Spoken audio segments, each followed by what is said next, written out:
Bismillah, walhamdulillah, wassalatu wassalamu ala rasulillah wa ala alihi wa sahbihi wa mawala amma ba'd.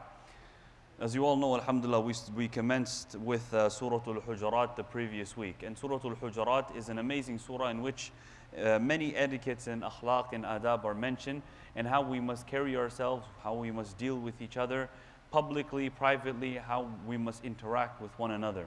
And it is one of the later surahs which were revealed. According to some of the sources of the commentators of the Holy Quran, they say it was revealed in the 9th year of Hijrah, very close to the demise of the Prophet ﷺ. Many different incidents took place, miscellaneous incidents, and to address all of those, this surah collectively came. And the ulama have drawn from the surah as to how an ideal Muslim should interact in different places. So we prefaced the surah last week. Now going into the verses of the surah. Ya ayyuhalladhina amanu la tuqaddimu bayna yaday Allahi wa rasuli wattaqullah. O you who believe, do not put yourselves, do not put your opinions before the Prophet of Allah and before Allah subhanahu wa ta'ala.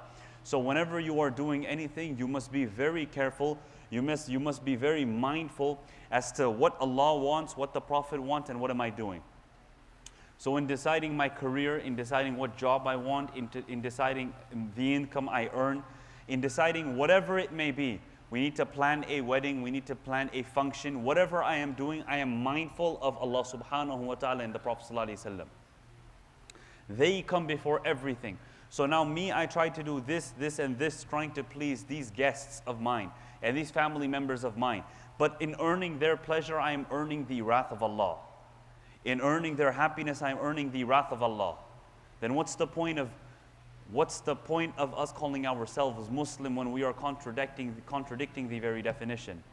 The Muslim is he who submits to the desire, the will of Allah and His Rasul. So when they hear any hukm from Allah and His Rasul, any order, any injunction, ما كان لمؤمن ولا مؤمنة إذا قضى الله ورسوله أمرا أن يكون لهم الخيرة من أمرهم. Allah subhanahu wa ta'ala says in Surah Al-Ahzab on the second page of the 22nd juz, that when Allah, ما كان لمؤمن ولا مؤمنة, the believing men, the believing women do not have the freedom, لِمُؤْمِنٍ وَلَا مُؤْمِنَةٍ إِذَا قَضَى اللَّهُ وَرَسُولُهُ أَمْرًا. When Allah and His Prophet, they decide something for them, when they decide something to be of them, أَن يَكُونَ لَهُمُ الْخِيَرَةُ مِنْ أَمْرِهِمْ, that they have any choice in their matter. They have any decision in their matter. So now you want to pick and choose in the religion. Okay, I like the praying aspect, I'm going to stick to that. But the charity and the zakat, no, I don't like that part. Right? Picking and choosing what part of the religion to follow. Picking and choosing what part and what juristic rulings I choose to follow. So they call fatwa shopping. Right? So you come to the sheikh and you get a certain ruling or a certain injunction from here. What's the ruling for that? Well, it's not permissible. You should abstain. Okay, you go to the second person. He says, third mufti, fourth mufti. Eventually you find some sort of sheikh who gives some sort of leniency in permissibility. Oh, and then you come back and you got a rebuttal. So, but this sheikh, fulan sheikh, he says this is okay. So, right? If there was taqwa over here, there has to be this consciousness in the heart. There has to be this understanding in the heart. That now if Allah wants something and I want something, then I will truly stick with what Allah wants.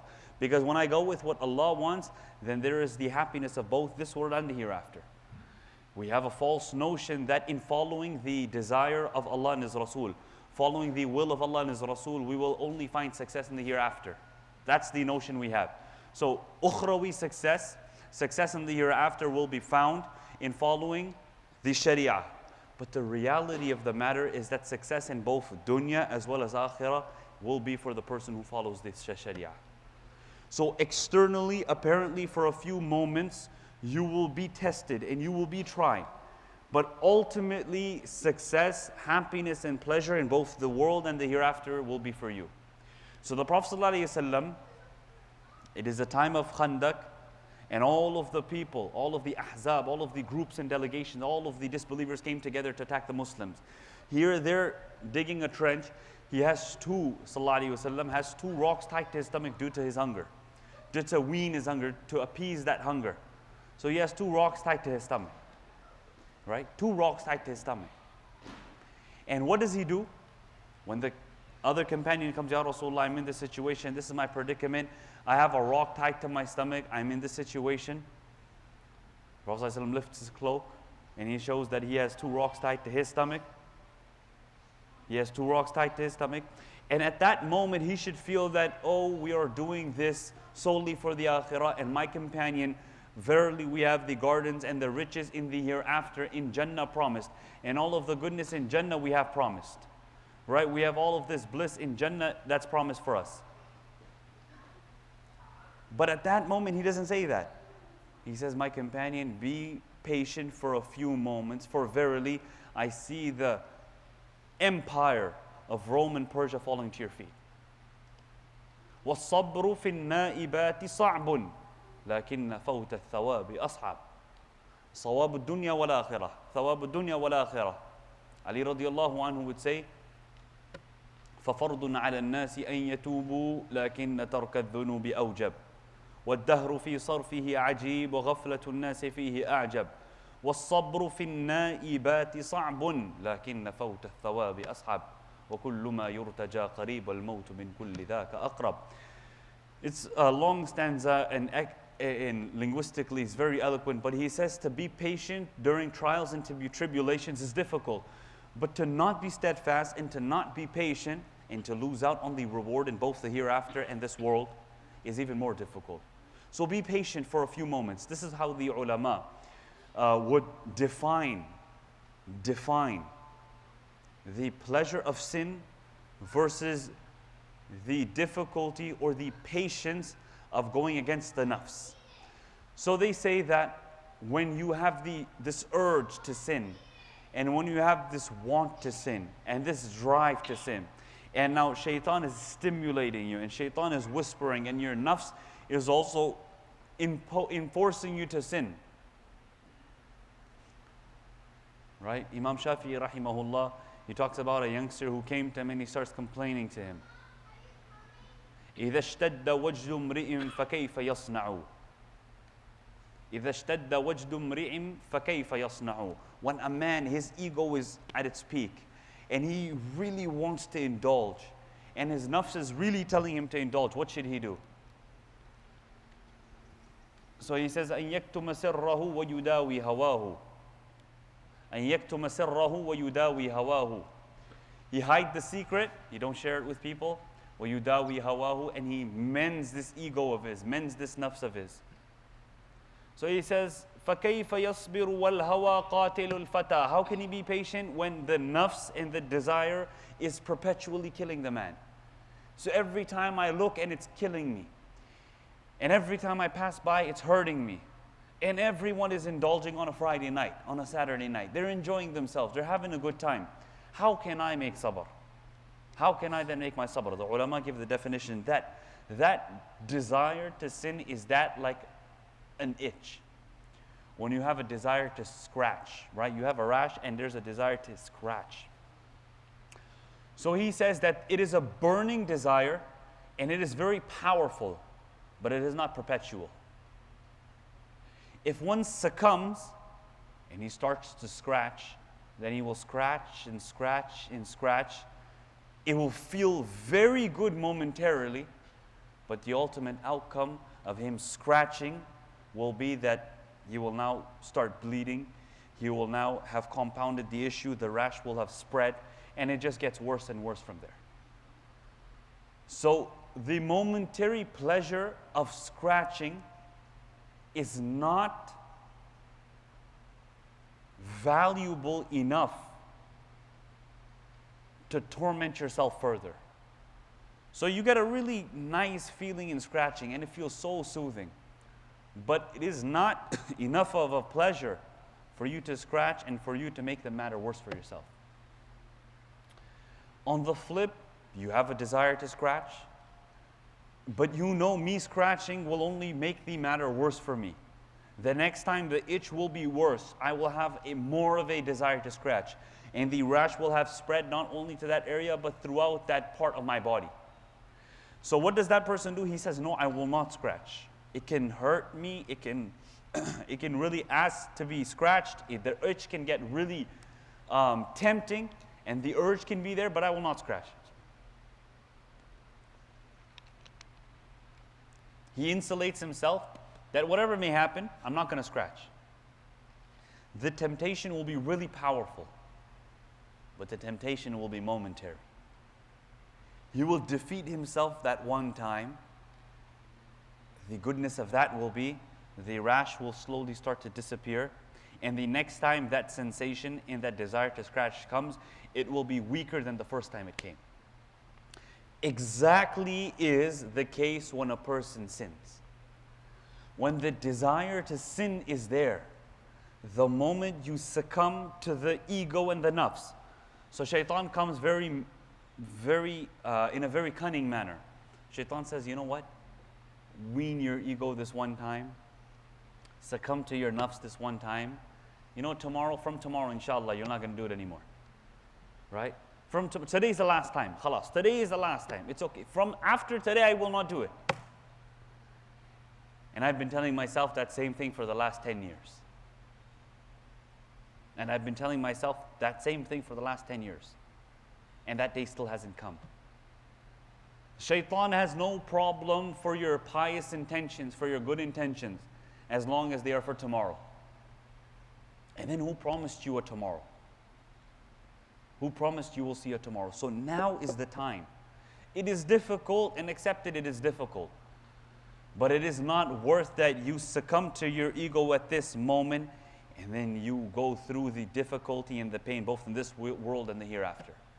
Rather, you do not succumb. That desire to scratch is there, but no, you say, whatever happens can happen. Right? The Prophet ﷺ would seek refuge in this. Sometimes when a person has this burning desire to sin, they can't even think straight. There's this junoon that takes over a man. This mad state that overtakes a man. You cannot think of anything else. You cannot picture anything else. You just want to succumb to the stimuli, to that desire. Right? You just want to succumb. The moment you defeat it, the next time it's going to be weaker. And it's going to bring you goodness in the world and the hereafter. And thus the Prophet ﷺ would make dua, Allahumma inni a'udhu bika min ghalabatil mani. O Allah, I seek refuge in you that my carnal desire overwhelm me, that I cannot decipher right from wrong, and I cannot control or contain myself. Right? It is necessary we also make, if the greatest of all men, Muhammadur Rasulullah sallallahu alayhi wa sallam, would seek refuge, then who are me and you? Who are me and you? And that too is a lesson for this ummah. A lesson that was taught to this ummah, sallallahu alayhi wa sallam. So this is what we understand. We don't succumb. لا تقدموا بين يدي الله ورسوله. Coming back to the verse, that whenever there's a conflict between what I want and the Prophet and what Allah and His Rasul want, I give tarjih and I give precedence to what Allah and His Rasul want. So now my children want a very flashy, very exorbitant, very massive wedding in which there's intermingling and there are things that are inappropriate taking place. But Allah and His Rasul do not want me to do this. It is not permissible for me to have banging music and for me to follow the cultural norms of the people who are not Muslims and for me to follow their ways. And the very first day of this union, the most important day of this union, I commenced this relationship in haram. I commenced the relationship in haram. Then how do I ever wish to let this relationship come to fruition? Then how do I expect the children and the offspring that will be blessed through this union to be pious and to be God-fearing and conscious? So it is very necessary in anything of small, big, whatever it may be, but I am conscious. What does Allah and His Rasul want? What do I want? And am I giving precedence to the desire of Allah and His Rasul? وَاتَّقُوا اللَّهَ إِنَّ اللَّهَ سَمِيعٌ عَلِيمٌ. Fear Allah, for Allah hears and for Allah knows. يَا أَيُّهَا الَّذِينَ آمَنُوا لَا تَرْفَعُوا أَصْوَاتَكُمْ فَوْقَ صَوْتِ النَّبِيِّ وَلَا تَجْهَرُوا لَهُ بِالْقَوْلِ كَجَهْرِ بَعْضِكُمْ لِبَعْضٍ أَن تَحْبَطَ أَعْمَالُكُمْ وَأَنْتُمْ لَا تَشْعُرُونَ. Beautiful verse. And O you who believe, do not raise your voices in front of the Prophet ﷺ, in front of the voice of the Prophet of Allah. وَلَا تَجْهَرُوا لَهُ بِالْقَوْلِ كَجَهْرِ بَعْضِكُمْ لِبَعْضٍ. And do not speak abruptly, loudly, as you speak to one another. أَن تَحْبَطَ أَعْمَالُكُمْ. It is possible that because of this action of yours, because of this wrong and this sin of yours, Allah totally أَن تَحْبَطَ أَعْمَالُكُمْ, your a'mal are rejected in the courts of Allah. Your actions, your good deeds are rejected in the courts of Allah. وَأَنْتُمْ لَا تَشْعُرُونَ. And you don't even know. There's a very beautiful incident that is the underlying sha'nun nuzul, the reason for the revelation of this verse. And that was that the wafd of Banu Tamim, the delegation of Banu Tamim, was coming to the Prophet ﷺ in Madinatul Munawwara, in Masjid al-Nabawi. So when they were coming, Abu Bakr and Umar radiallahu anhuma, the senior most companions, both came into the company of the Prophet ﷺ to make mashwara, right? To have this practice of taking opinion from one another. This is truly a prophetic ingredient, and this should be incorporated both into our social lives, in our private lives, in our homes. Any decision needs to make, let all of those people who understand sit together and take their opinion. The Prophet ﷺ was told, وَشَاوِرْهُمْ فِي الْأَمْرِ وَشَاوِرْهُمْ فِي الْأَمْرِ فَإِذَا عَزَمْتَ فَتَوَكَّلْ عَلَى اللَّهِ إِنَّ اللَّهَ يُحِبُّ الْمُتَوَكِّلِينَ. That, O Prophet of Allah, make mashwara with the Sahaba. Now this is the Prophet of Allah. You are doing, he is doing by the decree of Allah. He will not do except by the divine decree and permission of Allah subhanahu wa ta'ala. He has to act by the divine injunction by Allah.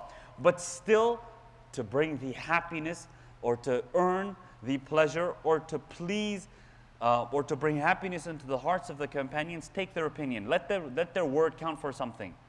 After you take their opinion, you have the ultimate say, you have the ultimate decision. You will ultimately do exactly what Allah and His Rasul, what Allah subhanahu wa ta'ala wants you to do. That is the decision you will make. Two benefits. One, you will get their pleasure and happiness. And two, Allah has placed barakah in this act of mashwara. Learn how to take opinion. So now you need to do something. You want to invest here. You want to make this decision. You want to step in this direction. Allah has blessed you parents. La hakima illa dhu tajribatin. The Prophet ﷺ said, there's no wise person, there's no wisdom except through experience. Allah gave them years you do not have under your belt. They have experience under their belt. Go to them and seek their advice. Go to the seniors and seek their advice. Go to the ulama and the learned and seek their advice. You will lose nothing, but you will be able to learn from their insight. And there is barakah in this opinion taking. So they came together and they're making mashwara. And they're trying to decide who should go out to receive that delegation. So someone should go out to welcome the delegation and to take them around. So Abu Bakr radiallahu anhu proposes a name. Umar radiallahu anhu proposes another name. So when this happened, one of the two was a little bit disappointed and overwhelmed, and he said that, you know what? Whenever I propose an opinion, you always want to counter my opinion and have another opinion. So Abu Bakr radiallahu anhu gave one person's name, Umar radiallahu anhu gave another person's name, and Umar radiallahu anhu gave a name, then Abu Bakr gave another name, sorry. And then Umar radiallahu anhu said that, you know, Abu Bakr always wants to go against whatever name I give and whatever opinion I give. So I feel like it's his personal agenda just to go against what I say. So I want this, everybody wants this, but that person wants to go this way. Why? Just to go against me. Right? Some people are like that. Why? Just because you want that. I don't want to do that. I want to go to the other way. Right? Like my teacher was saying, that's how a lot of times your wife is. Naturally, she just wants to go to the opposite side. So he said that then you have to be very mindful and very, very careful and very clever about this quality of hers, and naturally propose the opposite of what you want, because ultimately she will decide what you want. All right? So now you want to do this, but you will tell her, I don't want to do this. Because when you tell her you don't want to do this, she's going to do this. I don't know. I just see the brothers laughing over here, and I think it's yes. I think this is the case. A lot of times people are like this. So your children, and you see this with children. Look, I don't want you to touch that. Now, first thing he's going to do is going to touch that. Al-insanu harisun fima muni'a. The Arabic proverb says, Al-insanu harisun fima muni'a. Man is very desirous of that what he can't have. So just because you said you can't have it, he's going to want to do it. I want you to do this, they're not going to do it. Okay, I want you to pray. I don't want to feel forced. Okay.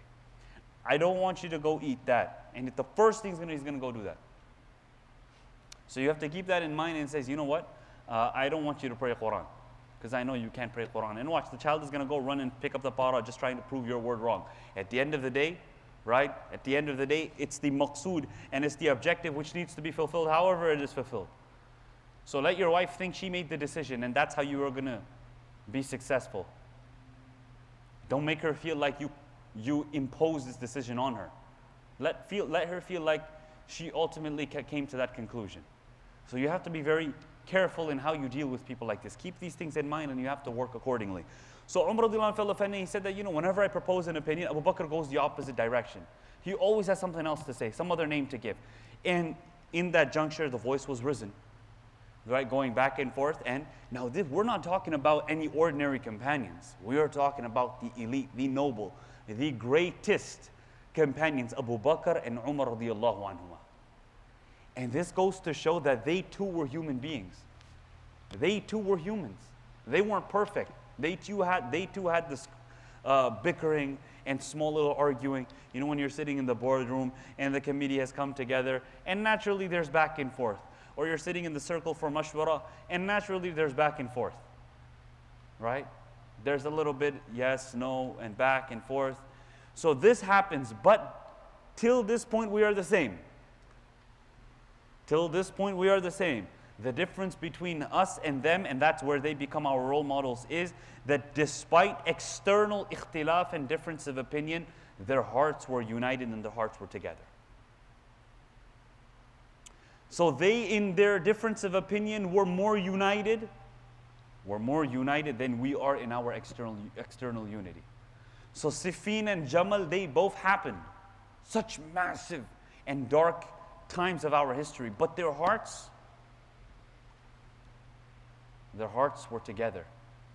When Ali radiallahu anhu passed away, Muawiyah radiallahu anhu called one of the close associates of Ali radiallahu anhu, and he said that, sing to me the goodness and the great qualities and the salient features of Ali. Tell me what a great man Ali was. Ali radiallahu anhu, read the verse, وَنَزَعْنَا مَا فِي صُدُورِهِم مِّن غِلٍّ إِخْوَانًا عَلَى سُرُرٍ مُتَقَابِلِينَ. When they enter Jannah, we will clean their hearts, we will purify them, and they'll be sitting on the thrones, on the pulpits, together as brothers. Ali radiallahu anhu, when reciting that verse of Surah Al-A'raf, he said, this will be the case of me and my brother Muawiyah. Despite the ikhtilaf, hearts are united. So here, Abu Bakr and Umar were the greatest, right? But they start bickering, the voice is risen.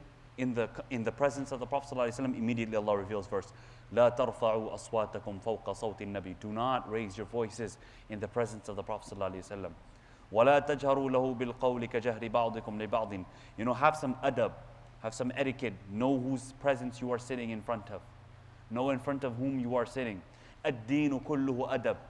The Prophet ﷺ said, الدين كله. This deen entirely is etiquette. Etiquette, how to deal with who? Respect, conduct.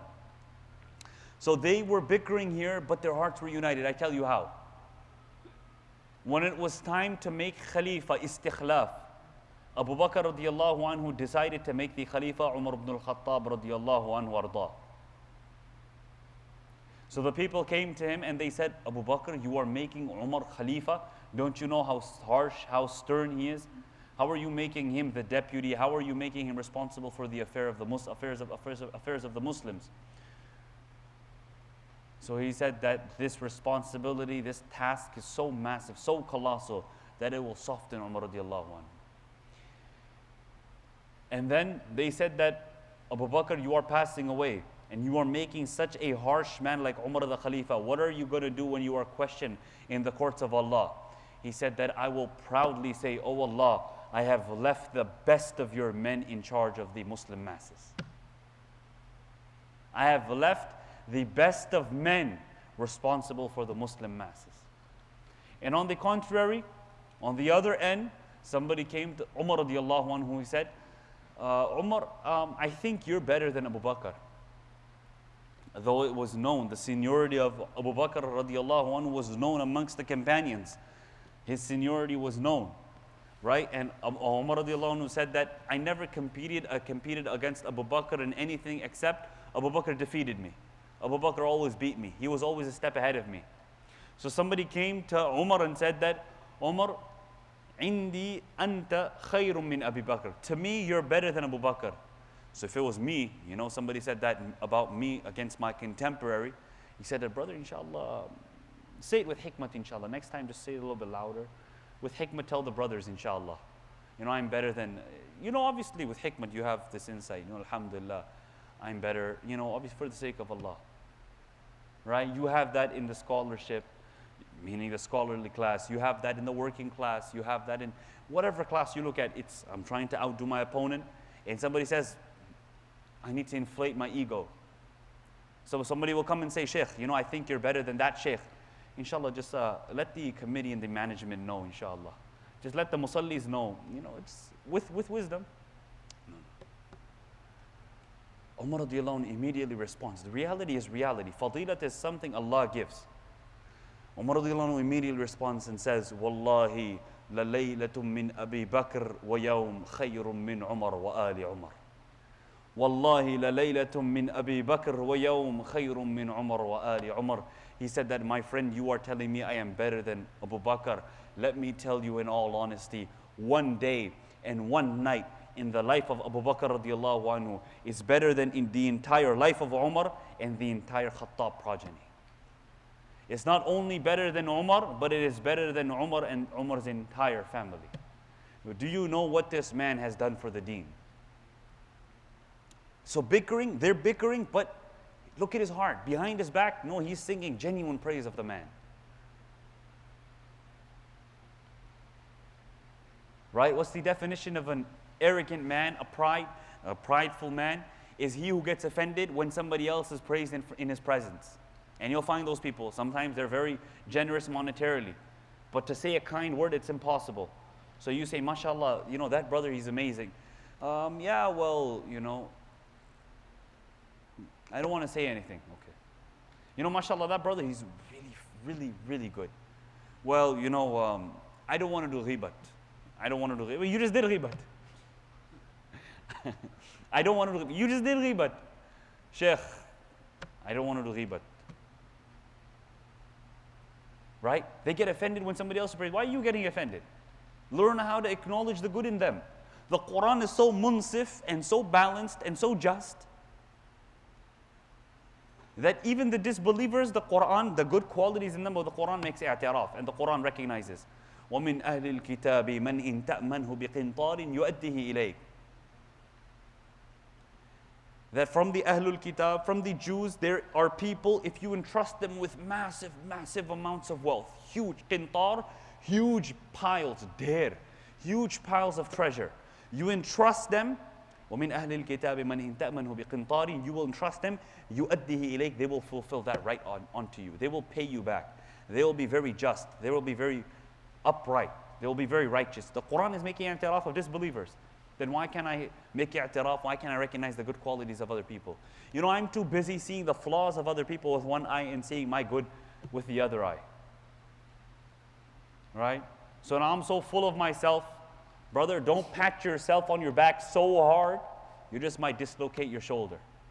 So now I'm patting myself, alhamdulillah, it's me, shabash, Brother, it's okay, a little bit less, a little bit lightly, you might just dislocate that shoulder of yours. Relax.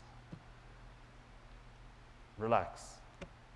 شهد الأنام بفضله حتى العدا والفضل ما شهدت به الأعداء. In the case of the Prophet ﷺ, he didn't sing his own praise. The disbelievers, the kuffar attested to the fadilat and the noble qualities of the Prophet ﷺ. And the poet says, وَالْفَضْلُ مَا شَهِدَتْ بِهِ الْأَعْدَاءُ. And truly, greatness and goodness is that what your enemy can testify to. Your mom, she will say, you ask the father of, oh, my son, there is no other son like him. And you ask the mother, oh man, to the mother, there has never been a more upright child to ever been born in this world. Right? To the teacher, his student, amazing. But the reality is reality. And qualities are what your enemies can testify to, that no, this man, he's an upright, he's a just man. He will not oppress. So Umar radiallahu anh says, no, one day and one night in the life of Umar, Abu Bakr is better than my life and my entire family's life. Which day?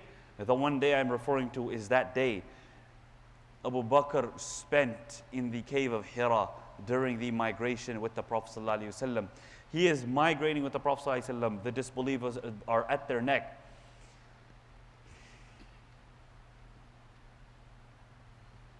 The Quran says, ما لكم إذا قيل لكم انفروا في سبيل الله ثاقلتم إلى الأرض أرضيتم بالحياة الدنيا that اثنين الله ثالثهما ما ظنك باثنين الله ثالثهما. Abu Bakr, what do you think about those two who Allah is the third? And that them two who the Prophet ﷺ and Abu Bakr were together alone in that cave, that dark cave, and Allah was their companion. Right? Allah was their companion. ما لكم إذ ثاقلتم إلى أرضيتم بالحياة الدنيا من الآخرة فما متاع الحياة الدنيا في الآخرة إلا قليل.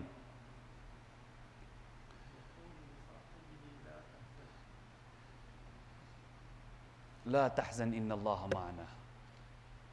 That when he said to his companion, لصاحبه ولا تحزن إن الله معنا.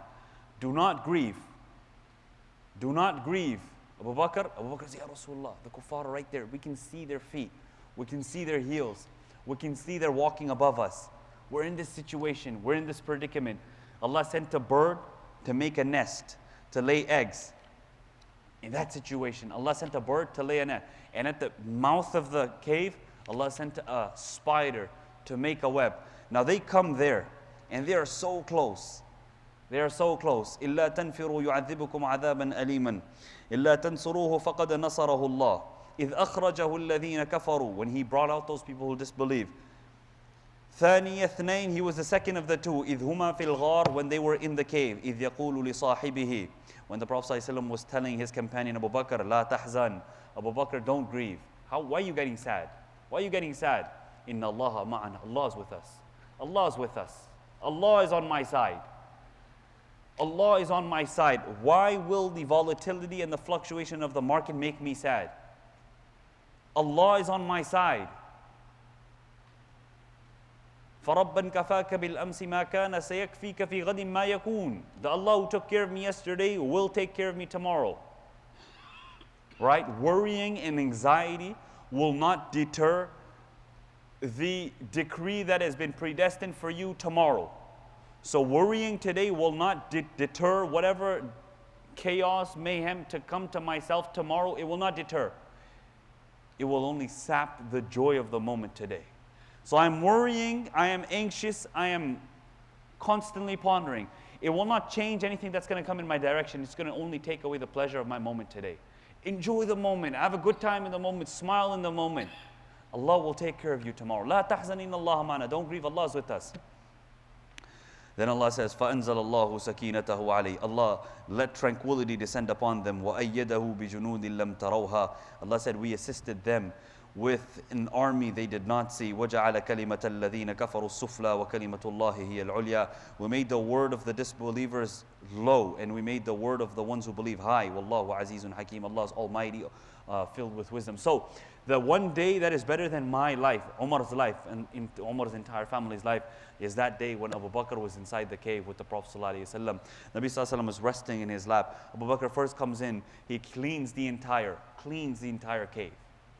Right? That is etiquette, that's respect. Clean the entire cave. You know, he covered all of the holes. Then he said, Ya Rasulullah, come inside. And the Prophet ﷺ was resting in his lap. And then he sees a hole. And he extends his foot and he covers that hole with his foot. He says that maybe something might come. And from there, a scorpion comes and bites him. And to that, you know, they say that a mother will not be as merciful to her child as Abu Bakr was to the Prophet ﷺ, as loving. And this is where you see the manifestation. Because a mother in that situation where she's bitten by a poisonous animal will definitely move that child that's in the sleep.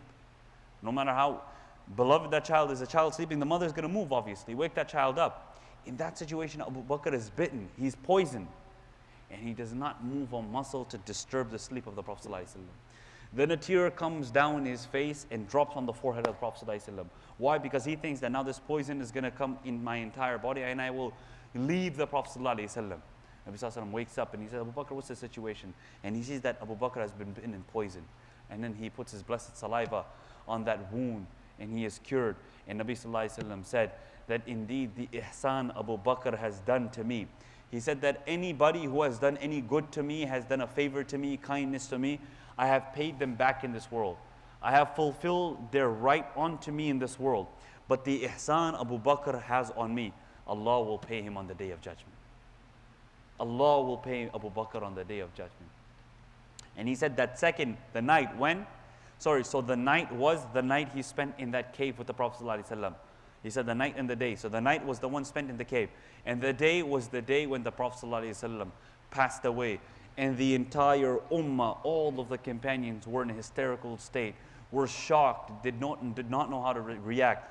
A man like Umar, he was in such a situation, overwhelmed. He said that whoever says that the Prophet ﷺ passed away, it will be my knife, my sword in his neck. He has only gone to meet his Lord. Abu Bakr radiallahu anhu comes so maturely, so calmly, sees the situation, comes to the Prophet ﷺ, looks at his radiant, beautiful face, kisses his forehead, and then he says, طِبْتَ حَيًّا وَمَيِّتًا, O Prophet of Allah, indeed you are beautiful, indeed you were beautiful, you were attractive, you were amazing when you were alive, and you are equally as beautiful and attractive after you passed away.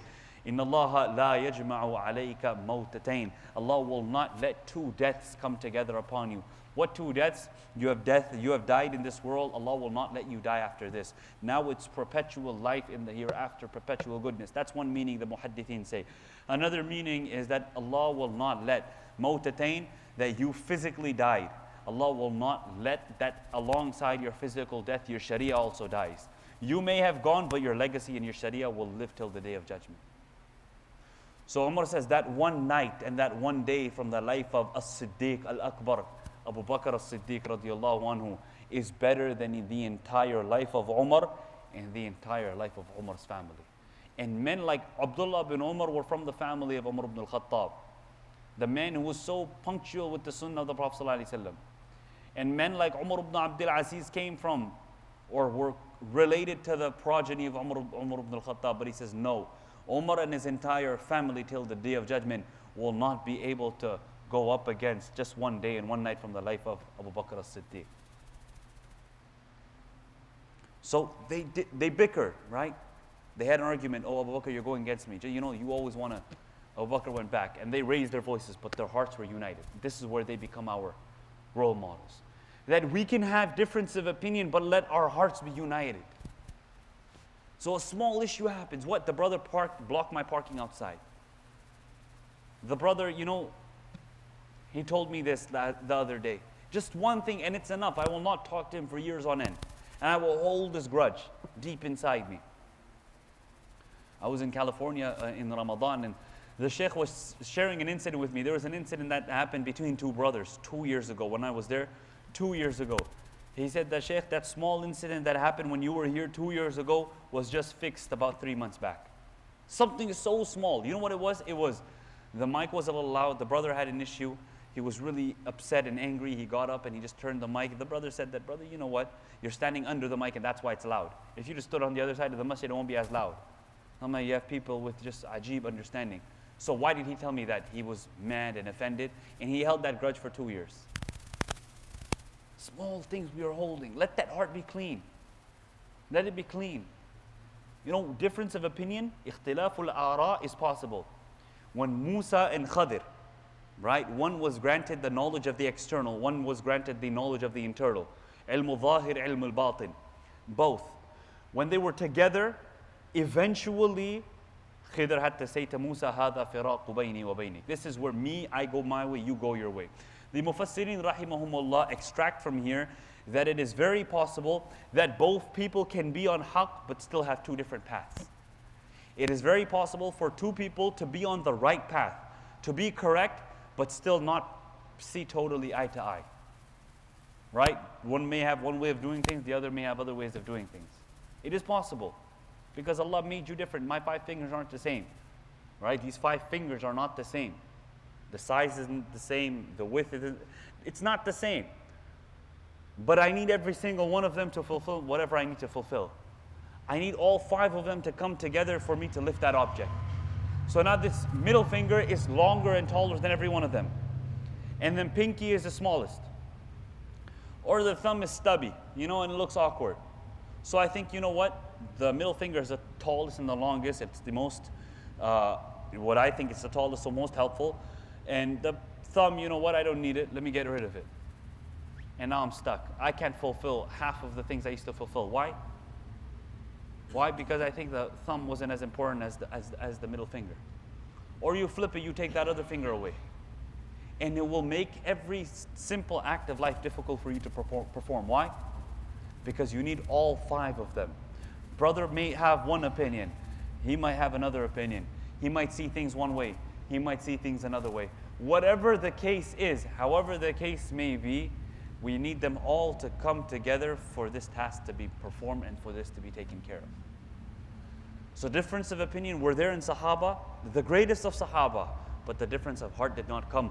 Allah subhanahu wa ta'ala grant me unity of heart. Allah grant you unity of heart. Let us see eye to eye. Let us be together.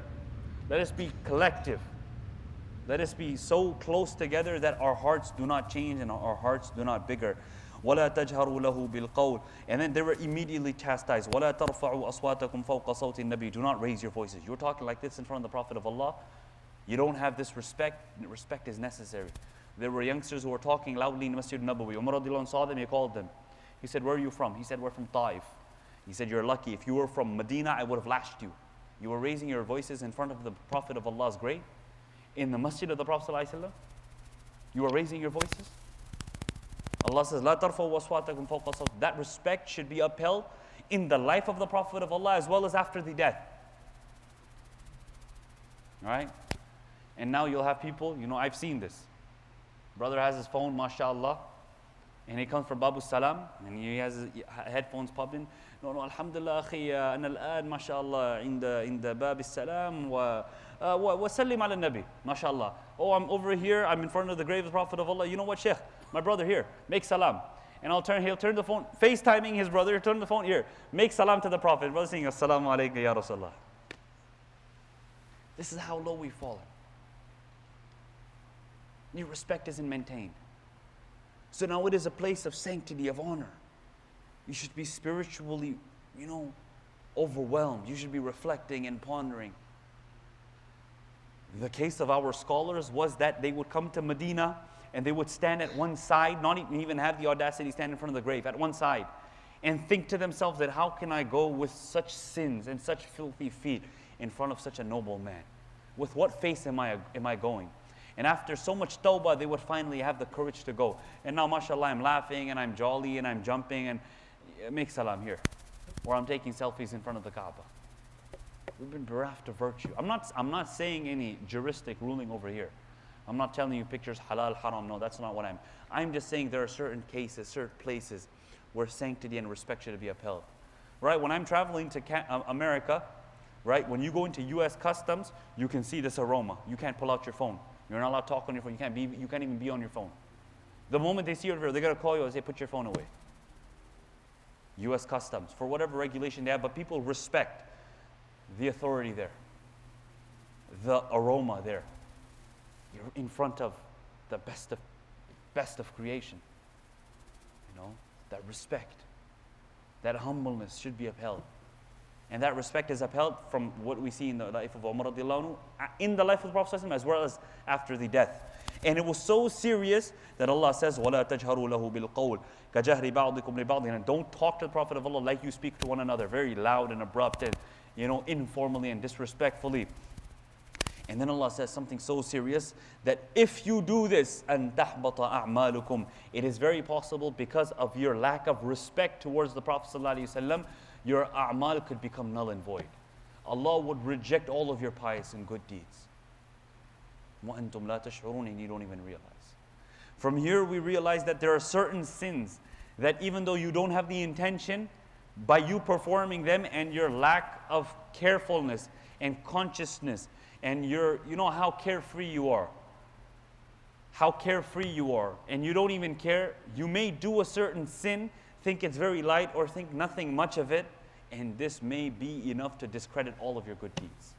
أَن تَحْبَطَ أَعْمَالُكُمْ. Your good deeds are wasted. وَأَنْتُمْ لَا تَشْعُرُونَ. You don't even know. So truly this respect, this ta'zeem, this honor of the Prophet ﷺ needs to enter our hearts. And alhamdulillah, it is there in the Muslims, but more so, not to the name and not only to the hype, but to the lifestyle, to the teachings of the Prophet ﷺ. So now people will come and say, you know what, I'm ready to die for the honor of the Prophet of Allah, but you're not ready to live like him. I'm ready to die for him, I'll take a bullet for him, I'll do this and that. My beloved, your Habib ﷺ used to have a beard on his face. Maybe you grow it, you can please him inside his grave. You can bring happiness to him. He used to dress like this. If you did that, you would please him. You would bring happiness to him. You have totally slaughtered his teachings. You have destroyed his teachings. You claim to love him, amazing. Allah bless your love. لو كان حبك صادقا لأطعته فإن المحب لمن يحب مطيع. The poet says, if your claim to love the Prophet ﷺ was authentic, then you would have followed him and you would have imitated him. Because the one who loves someone is ever obedient to the beloved. My beloved wants this, I will do it. So that immediately after, لا تقدموا بين يدي الله, Allah and the Prophet want this from me. They want this from me. My children, my wife, my desire, society wants this from me. Who will I give precedence to? Who will I give respect to? Who will I give honor to? Allah subhanahu wa ta'ala give me the love and the respect of the Prophet sallallahu alaihi wasallam. Give you the love and the respect of the Prophet sallallahu alaihi wasallam. And unite our hearts. Unite our hearts. Unite us not only in our homes, in our masajid, but on a global spectrum. If I cannot unite with my neighbor, I cannot unite with my family member, then how do I expect the whole ummah to become united? Allah subhanahu wa ta'ala grant us unity. Allah subhanahu wa ta'ala grant us love and affection. And Allah subhanahu wa ta'ala grant us adab and respect and etiquette to every single one of us. Truly, we've all been bereft of adab and respect.